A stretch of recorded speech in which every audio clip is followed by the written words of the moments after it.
আচ্ছা, আমরা আজকে যে টপিকটা পড়াশোনা করব আমাদের আর্টিফিশিয়াল ইন্টেলিজেন্সে, সেই টপিকটার নাম হচ্ছে কনস্ট্রেইন্ট স্যাটিসফ্যাকশন প্রবলেম। আচ্ছা, কনস্ট্রেইন্ট স্যাটিসফ্যাকশন প্রবলেম এটাতে ঢোকার আগে জাস্ট একটু আমরা বলি, আমরা আশা করি একটা একটা করে সবই বুঝতে পারবো।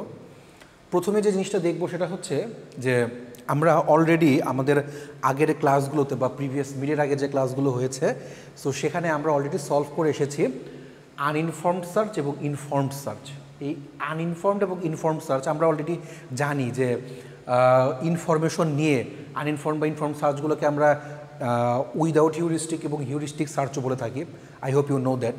সো এই সার্চগুলোতে আমরা কি করতাম মেনলি, সেটা হচ্ছে কি যে সার্চিং অ্যালগোরিদমটার ক্ষেত্রে আমরা মেনলি স্টেট স্পেসটাকে এক্সপ্লোর করতাম। স্টেট স্পেস অর্থাৎ কোথায় গিয়ে থামবো, কোথায় যাচ্ছি, শর্টেস্ট পাথে গিয়ে একটা শর্টেস্ট পাথ বের করা, বা যেতে যেতে কোথায় যে আমি স্টপ করব।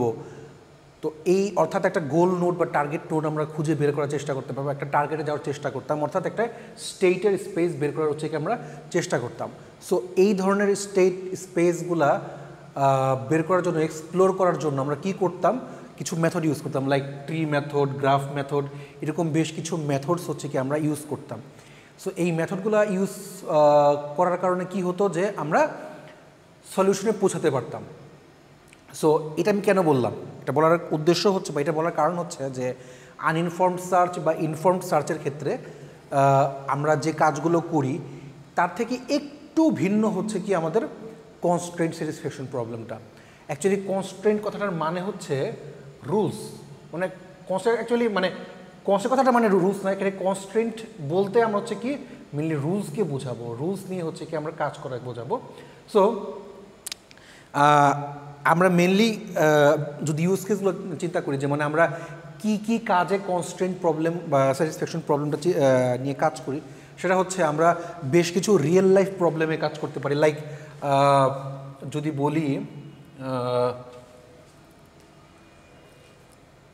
সুডোকু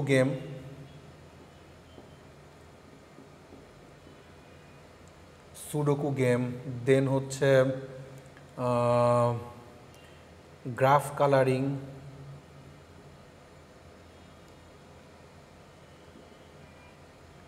ম্যাপ কালারিং,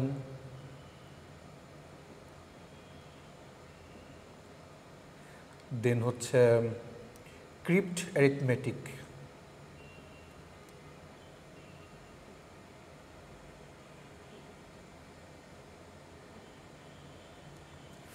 আচ্ছা, তো আমরা মেনলি এই যে চারটা লিখছি আমি, এছাড়া আরও অনেক আছে। সো পয়েন্টটা হচ্ছে কি যে সুডোকু গেম যারা খেলতে পারেন, আমরা বলবো আমরা এই প্রবলেমগুলো কী ধরনের, যেগুলো জানি সেগুলো তো জানি। সুডোকু নিয়ে আমি এই লেকচারের লাস্টে একটু কথা বলবো। অলরেডি আমরা জানি যে সুডোকু কী, তারপরও যারা জানি না তাদের জন্য হচ্ছে আমি বলে দেবো। গ্রাফ কালারিং, ম্যাপ কালারিং, এটা সুডোকুটো থেকে আমরা বুঝতে পারবো। আর এই গ্রাফ বা ম্যাপ কালারিং এটা আমরা এই করে দেখানোর চেষ্টা করব, এই টপিক্সের পরের টপিক্স আমরা করে দেখানোর চেষ্টা করব। আই হোপ আপনারা রিলেট করতে পারবেন। আর ক্রিপ্ট অ্যারিথমেটিক প্রবলেমটা এটাও আমি একটা এক্সাম্পল করে দেখাবো।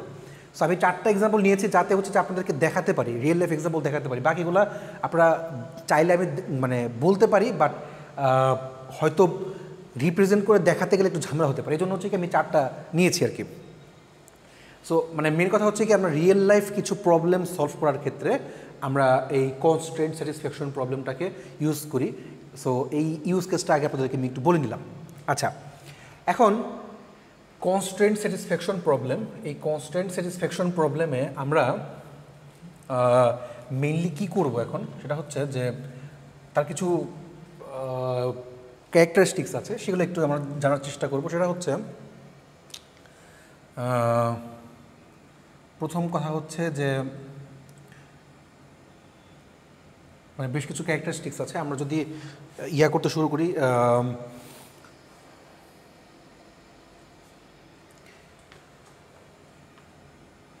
তো constraint satisfaction problem consists of three components.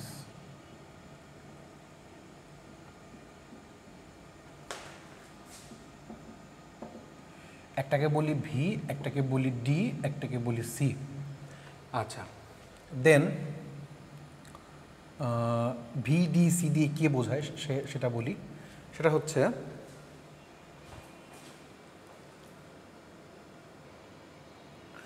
আচ্ছা, সো যেটা বলছিলাম সেটা হচ্ছে কি যে সিএসপি কনসিস্ট অফ 3 কম্পোনেন্টস। 3টা কম্পোনেন্ট দিয়ে মেনলি সিএসপি বা কনস্ট্যান্ট স্যাটিসফ্যাকশন প্রবলেমকে কনস্ট্রাক্ট করা হচ্ছে। একটার নাম ভি, একটার নাম ডি, একটার নাম সি। ভি কি? ভি মানে হচ্ছে ভ্যারিয়েবল। ভি হচ্ছে set of variable. Set of variable কি আমি বলবো যে জিনিসগুলো কি। তো ভ্যারিয়েবলগুলোকে প্রকাশ করা হয় কীভাবে, যে V1 V2 V3 থেকে Vn পর্যন্ত ভ্যারিয়েবল প্রকাশ করে, অর্থাৎ এগুলোকে নিয়ে কাজ করা হবে, এটা হচ্ছে ভ্যারিয়েবল। ডি হচ্ছে domain, set of domain D1 D2 D3 থেকে Dn পর্যন্ত, এবং যতগুলা ভ্যারিয়েবল ততগুলোর জন্য মানে প্রত্যেকটা ভ্যারিয়েবলের জন্য একটা করে ডোমেইন থাকবে।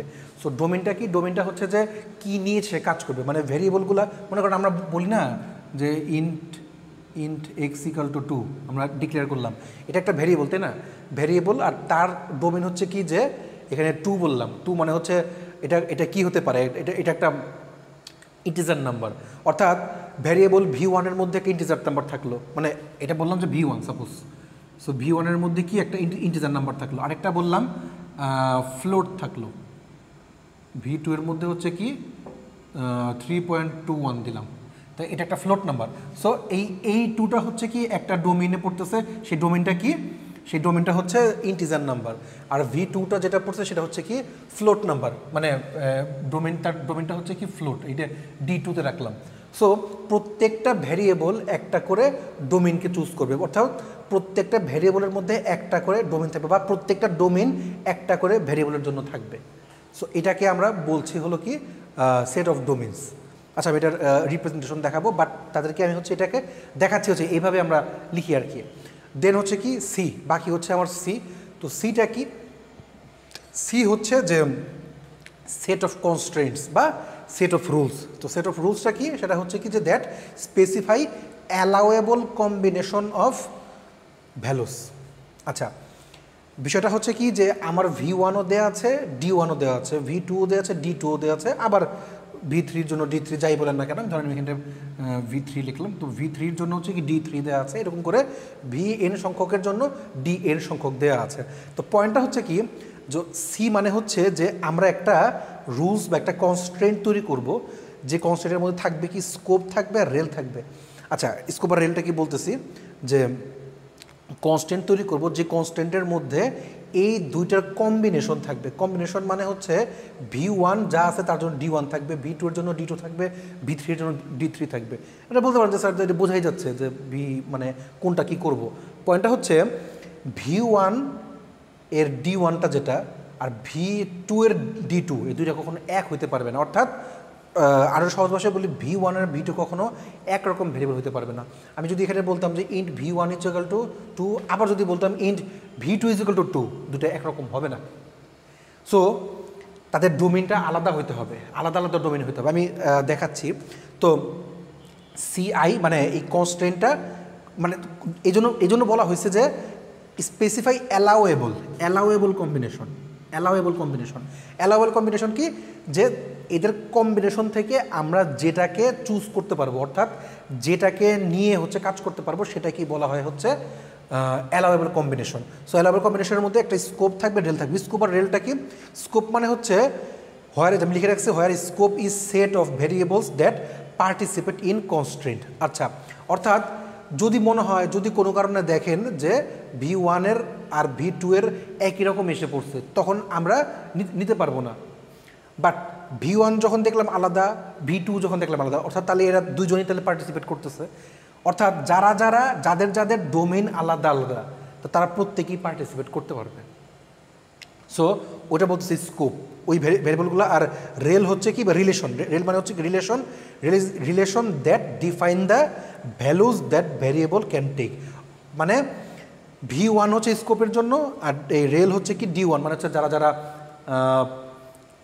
পার্টিসিপেট করতে পারবে। আমি যদি একটা সহজ একটা এক্সাম্পল দেখাই, তাহলে হচ্ছে আপনাদের জন্য এটা ক্লিয়ার হয়ে যেতে পারে আমার মনে হয়। সেটা হচ্ছে কি যে আর সি হচ্ছে কি যে এটা ইয়া হিসাবে থাকবে, লাইক C1 C2 C3 এভাবে করে হচ্ছে কি তাদের বেশ কিছু সেট থাকবে। এখন আমরা যদি বলি যে আমরা একটা ছোট ভাষায় কনস্ট্রেন্ট স্যাটিসফ্যাকশন প্রবলেম একটা মানে এই স্কোপের একটা বা কনস্ট্রেন্টের একটা এক্সাম্পল দিতে চাই। এক্সাম্পলটা কীভাবে দিব দেখেন,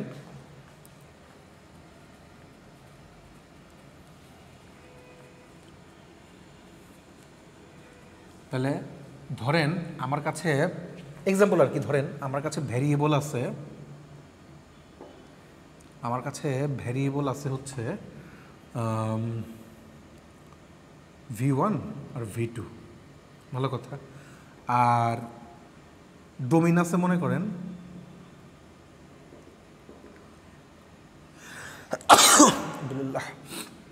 ডোমিন আছে মনে করেন A আর B, ভালো কথা। এবং অবশ্যই হচ্ছে কি V1 আর V2 কখনো এক হতে পারবে না, সেম হতে পারবে না। তার যে আমি কনস্ট্রেন্ট নেই, কনস্ট্রেন্ট রুল অনুযায়ী একটা কনস্ট্রেন্টের সেট নেই, তাহলে কি আসবে C1 ইজ ইকুয়াল টু হচ্ছে কি নিছি V1 আর V2 নিছি, আর তাদের জন্য স্কোপে মানে রিলেশনে কি নিচ্ছি সেটা হচ্ছে রিলেশন নিচ্ছি হলো A আর B যে নিয়েছি, আমি যে A আর B নিয়েছি, এই A আর B তো সমান না, তাই না? ডোমেন সমান না, অর্থাৎ যদি এইটা ইন্টিজার হয় এইটা ফ্লোট, তো আমরা রিলেশনটা দেখাই দেবো। রিলেশনটা দেখাচ্ছে এইভাবে যে V1 is not equal to V2। So এটাকে হচ্ছে কি আমরা কনস্ট্রেন্টের সেট বলতেছি, যে আমরা কি নিয়েছি স্কোপ, আগে বলছিলাম যে স্কোপ আর হচ্ছে রিলেশন। তো স্কোপের মধ্যে কি মানে যারা অংশগ্রহণ, যারা পার্টিসিপেন্ট করতেছে, স্কোপের মধ্যে হচ্ছে কি যারা পার্টিসিপেন্ট,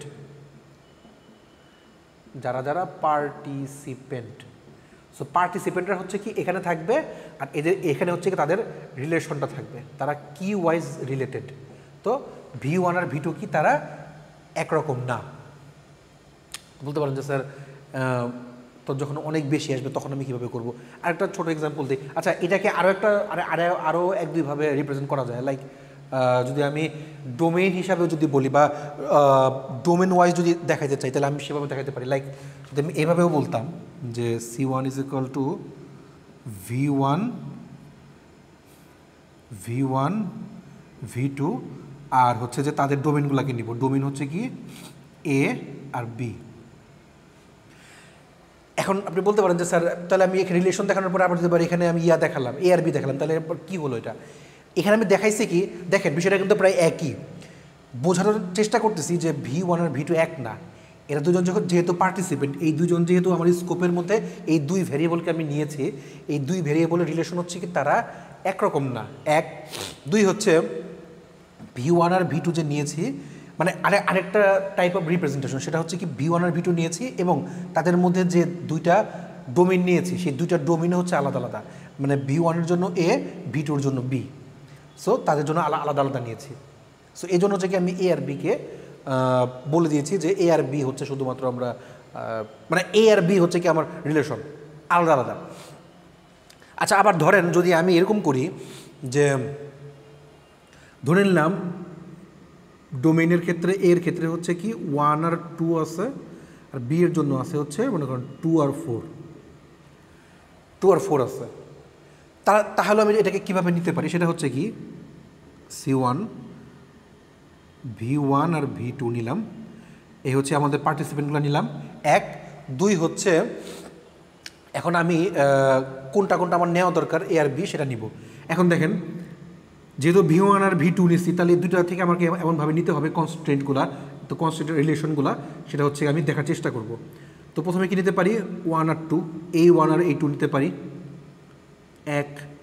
এই 1 আর এই 4 নিতে পারি, কারণ তারা আলাদা আলাদা।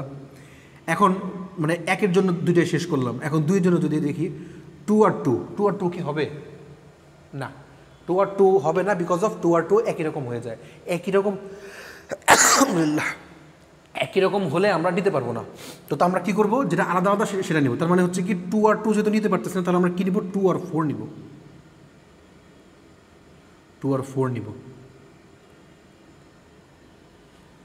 সো এইটাও কি এক ধরনের কনস্ট্রেন্ট। তাহলে আমি তিনটা ওয়ে দেখাই দিলাম যে কীভাবে কনস্ট্রেন্টগুলো নিতে পারি। তো স্কোপ আর রিলেশন আমরা কীভাবে নিই। তো পয়েন্টটা হচ্ছে কি যে কনস্ট্রেন্টের ক্ষেত্রে আমরা যতটুকু পরিমাণ ওয়াইজ আগাবো, সলিউশন করে আগাবো, যত বেশি পরিমাণ রুলস ধরে আগাবো, কনস্ট্রেন্ট ধরে আগাবো, তত হচ্ছে কি আমরা দ্রুত টার্গেট সলিউশনের দিকে যেতে পারবো। অর্থাৎ আমার টার্গেট সলিউশনের ক্ষেত্রে যাওয়ার ক্ষেত্রে মেইন কাজই হচ্ছে কি আমরা যত সম্ভব সুন্দর সলিউশন বের করতে পারবো।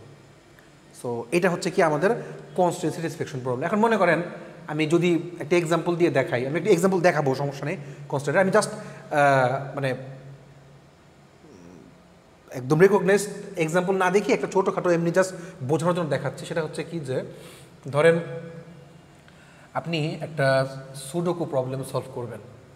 ধরেন একটা সুডোকু প্রবলেম মেইনলি সলভ হয় হচ্ছে লাইক মানে এরকম ঘর থাকে, তো ঘরের মধ্যে কয়েকটা জায়গাতে হচ্ছে কি একটা মানে ঠান্ডা লেগেছে একটু, যাক। তো কয়েকটা ঘর আছে, সেই ঘরের মধ্যে এক এক জায়গায় এক এক ধরনের নাম্বার দেওয়া থাকে। মেনলি আমি তো দেখাইছি হচ্ছে এই কটা, মেনলি থাকে হচ্ছে 9x9, মানে এই পাশেও 9টা, এই পাশেও 9টা, এরকম হচ্ছে কি মানে মোট 9×9=81টা থাকে হচ্ছে কি আমার ঘর। এই ঘর ওয়াইজ হচ্ছে কি আমার একটা সুডোকু থাকে। সেই সুডোকুর মধ্যে মনে করেন যে কয়েকটা জায়গাতে কয়েকটা নাম্বার দেওয়া থাকে, মনে করেন এখানে আছে, এখানে আছে, এখানে আছে, এখানে আছে, এখানে আছে, এই 5টা জায়গাতে হচ্ছে কি ঘর দেওয়া আছে, মানে ঘরের মধ্যে নাম্বার দেওয়া আছে। বাকিগুলা হচ্ছে কি আমাদেরকে সুডোকু হচ্ছে কাইন্ড অফ একটা পাজল, যে পাজলটা হচ্ছে কি আমাদেরকে মানে মেলাতে হয়, যোগ বিয়োগ বা তাদেরকে মানে কোন জায়গায় কোন সংখ্যাটা বসালে সেটা হচ্ছে কি যে মানে অ্যাপ্রোপ্রিয়েট হবে। সো সেইটা বোঝানোর জন্য হচ্ছে কি সুডোকু ইউজ করা। যাই হোক, সুডোকুর এক্সাম্পল দেখাবো যদি আপনারা চান, নেটেও পাবেন। অনেক সময় যে আগে পেপারগুলোতে বিভিন্ন ধরনের পেপারে হচ্ছে যে মাঝখানে পাতায় দিত আর কি, সুডোকু সলভ করার জন্য দিত। তো অনেকেই সুডোকু সলভ করতে পারে। এটা বেশ, যেহেতু আমাদের আর্টিফিশিয়াল ইন্টেলিজেন্স পুরো জিনিসটাই হচ্ছে কি জাস্ট সলিউশন করা, যে আমার হয়ে মেশিন সলিউশন করতে পারে কিনা বা মানে সলিউশনাল কোনো কিছু বের করতে পারি কিনা, তো আর্টিফিশিয়ালি বের করতে পারি কিনা, যে ইন্টেলিজেন্সটা আমিও ইউজ করতে পারি, পাশাপাশি হচ্ছে কি মেশিনও ইউজ করতে পারে। তো এই জিনিসগুলো হচ্ছে কি খেলার জন্য বা মাথায় একটু ইন্টেলিজেন্স কাজ করানোর জন্য বেশ কিছু জিনিস খেলা হয়। তার মধ্যে একটা হচ্ছে সুডোকু, একটা পাজল গেম আর কি। যাই হোক, তো মনে করেন এখন আপনি এখানে যদি বলেন যে ভেরিয়েবলগুলো কী কী, ভেরিয়েবলগুলো হচ্ছে কি যে যতগুলো স্পেস আছে 1 2 মানে যতগুলো 9টা, এখানেও 9টা, এখানেও 9টা, এভাবে করে হচ্ছে 9×81টা। তো যদি আমার 81টাই স্পেস থাকে তাহলে হচ্ছে কি আমার ঠিক 81টাই ভেরিয়েবল আছে। যতগুলা স্পেস ঠিক ততগুলাই ভেরিয়েবল। এখন আপনি বলবেন যে স্যার যদি সবগুলো যদি ভেরিয়েবল হয় তাহলে আমি কোথায় কি বসাবো? ভালো কথা, গুড কোয়েশ্চেন। এখন বসাবেন কিভাবে সেটা আমি জানি না, মানে সেটা সুডোকুর রুলস অনুযায়ী। বাট আমি যেটা বলবো সেটা হচ্ছে কি যে যেগুলো জায়গায় দেয়া আছে যদি সবগুলাই স্পেস হয় তাহলে তো আমি কোত্থেকে আগাবো। সো যেহেতু সবগুলা স্পেস আমার দেওয়া নেই, অর্থাৎ কয়েকটার মধ্যে হচ্ছে কি আমার সংখ্যা মানে দিয়ে দেওয়া আছে, সো ওগুলা বাদ দিয়ে বাকিগুলো ওগুলো মাইনাস করে যে কটা থাকবে, তো ওই কটা হচ্ছে ভেরিয়েবল। এখন এই ভেরিয়েবলের মধ্যে মনে করেন কি করতে হয়, ধরেন যে এখানে আমি আসছি যে, তো এইখানে তো 3×3 যে, তো এইখানে থেকে বা এই বক্সটা বা এই স্পেসটা বা এই স্কোয়ারটা থেকে এই স্কোয়ারে আমি যাবো কি 1 2 3 4 5 6 7 8 9 এভাবে করে মনে করেন 0 1 2 3 4 5 6 7 8 9 সংখ্যায় গুনি। আবার আমি এখান থেকে গুনি সেটাও কিন্তু 0 1 2 3 মানে রোতে গুনলাম আর হচ্ছে কলামে গুনলাম 4 5 6 7 8 9 আপনি যাই গুনেন না কেন, আপনি করতে করতে 9 পর্যন্ত গেলেন, এখানে আপনি গুনতে গুনতে 9 পর্যন্ত গেলেন। এখন যে বিষয়টা আমি আগেই বলছি যে আমার ভেরিয়েবল, এটা সবগুলো তো ভেরিয়েবল, যেগুলো দেওয়া আছে ভেরিয়েবল সেগুলা তো ভেরিয়েবলই, ওগুলা বাদ দিয়ে বাকি স্পেসগুলোকে ধরে আমরা ভেরিয়েবল কাউন্ট করব। 1 2 হচ্ছে ডোমেনটা। এখন ডোমেন কি, ডোমেন হচ্ছে কি যে তার মধ্যে আমি কি কি কি বসাইতে পারবো। ডোমেন মানে হচ্ছে আমি তার মধ্যে কী ধরনের, তাহলে এইখানে যে ধরনের সংখ্যা বসানো আছে ঠিক সেই ধরনের সংখ্যা আমি এইসব জায়গায় বসাবো। তো বসাইতে গেলে কি করতে হবে, বসার সিস্টেম হচ্ছে কি, তাহলে যেহেতু আমি 9টা করে নিচ্ছি, দ্যাট মিনস হচ্ছে কি 0 থেকে 9 পর্যন্ত সংখ্যা, যে কোনো সংখ্যা এইখান থেকে শুরু করে এই পর্যন্ত যে কোনোটা বসাইতে হবে। ঠিক একইভাবে 0 থেকে 9 না মনে হয়, মেবি 1 থেকে 9 বলছি, 1 থেকে 9 পর্যন্ত আমি সংখ্যা, যেহেতু আমি 0 তো সংখ্যা গুনি না, 1 থেকে গুনি, 1 2 3 4 5 6 7 8 9 এভাবে করে গুনি। যাক, তো 1 2 3 4 5 এইভাবে করে আমি হচ্ছে গুনতেছি। তো এইখানে যদি আমি 1 বসাই, এখানে বসাবো যাই বসে থাকে, 2 বসাই, 3 বসাই, 4 বসাই, এখানে যদি আমি 4 বসাই ডাজেন্ট ম্যাটার। বাট কনস্ট্রেন্টটা কি? কনস্ট্রেন্টটা হচ্ছে কি যে আমার এইখানকার যে সংখ্যাগুলো আমি বসাচ্ছি 1 থেকে 9 পর্যন্ত যে সংখ্যাগুলো আমি বসাচ্ছি, বা এইখানেও আমি যে 1 থেকে 9 পর্যন্ত সংখ্যাগুলো বসাবো, এখানেও বসাবো 1 থেকে 9 পর্যন্ত, এখানেও বসাবো 1 থেকে 9 পর্যন্ত, এখানেও বসাবো 1 থেকে 9 পর্যন্ত, এই কোনো সংখ্যাই রিপিট হতে পারবে না। অর্থাৎ এখানে 1 থেকে 9 এর মধ্যে একটা সংখ্যা একবারে বসতে পারবে, ঠিক এখানেও 1 থেকে 9 এর মধ্যে একটা সংখ্যা একবারে বসতে পারবে। সেকেন্ড আলহামদুলিল্লাহ সেকেন্ড টাইম আর বসবে না। যেহেতু যদি সেকেন্ড টাইম না বসে, ডেট মিনস হচ্ছে কি, তাহলে আমরা ডোমেনটা বুঝেই গেলাম যে আমাদের ডোমেনগুলো কী হবে। তাহলে ঠিক এই ওয়াইজ আমার তাহলে হচ্ছে কি কনস্ট্রেন্ট বের করার চেষ্টা করবো। অর্থাৎ কনস্ট্রেন্ট কী হবে, এই ওয়াইজ হচ্ছে কি রুলগুলো নিয়ে নিয়ে, বা এই ওয়াইজ হচ্ছে কি যে ভেরিয়েবলগুলো আছে আর যে ডোমেনটা আছে, এইটা বুঝে আমরা কনস্ট্রেন্টটা বের করব। এটাই হচ্ছে কি আমার কনস্ট্রেন্ট সলিউশন প্রবলেম, এই কনস্ট্রেন্ট স্যাটিসফ্যাকশন প্রবলেম, সিএসপি। আমি একটা এক্সাম্পল দিব, বড় একটা ছোটো একটা অনেক বড় ছোটো একটা এক্সাম্পল দিব, দিয়ে হচ্ছে বোঝাবো। এরপরে হচ্ছে আমি একটা ম্যাপ কালারিং বোঝাবো বা গ্রাফ কালারিং বোঝাবো, আর একটা ক্রিপ্ট অ্যারিথমেটিক আমি বোঝাবো। এগুলো বুঝতে পারলে আই হোপ আপনারা একটা আরও ক্লিয়ার হবেন যে সিএসপিটা আমরা কীভাবে ইউজ করি বা সিএসপির কার্যকলাপ কীভাবে করতে হয়। সো থ্যাংক ইউ, আমরা এই পর্যায়ে এখানেই শেষ করতেছি।